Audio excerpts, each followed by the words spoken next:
Hey, it's Chuck. If you've ever had someone else decide how much of your own identity counts, then this one's for you. Let's dive into it. Yesterday, I talked about silence as an inherited wound, pain passed down without a name.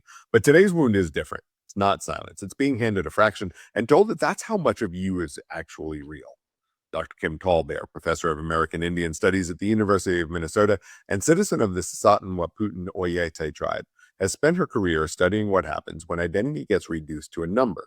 Blood quantum, the system used to determine tribal enrollment based on a calculated fraction of ancestry, was imposed by the federal government as an administrative tool.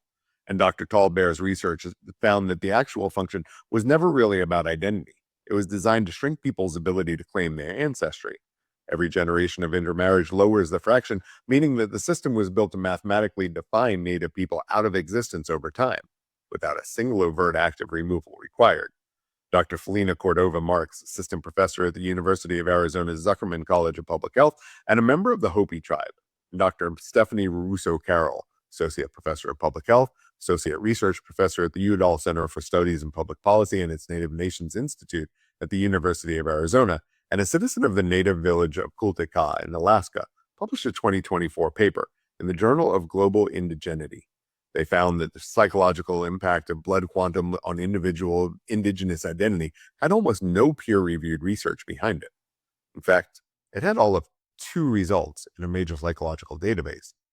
For a policy that governed who gets to call themselves Native for over a century, the research on what it costs a person to have their identity adjudicated by a government formula is essentially non-existent. Dr. Joseph Gahn, professor of anthropology, professor of global health and social medicine at Harvard University, and faculty director of the Harvard University Native American program, has documented the specific psychological toll on what he calls the post-colonial predicament, the impossible position of being asked to navigate both indigenous identity and the dominant culture's framework simultaneously, as if both can coexist without the dominant one constantly trying to absorb or erase the other.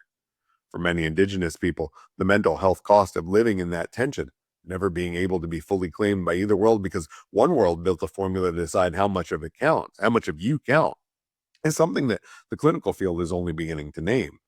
I'm Chuck, the bald therapist. Work on you. Take no bullshit, especially from a number invented by an outside institution that should never be given the final word on who you actually are, no matter how official it looks on paper. Remember that you matter, and have a gentle rest of your day.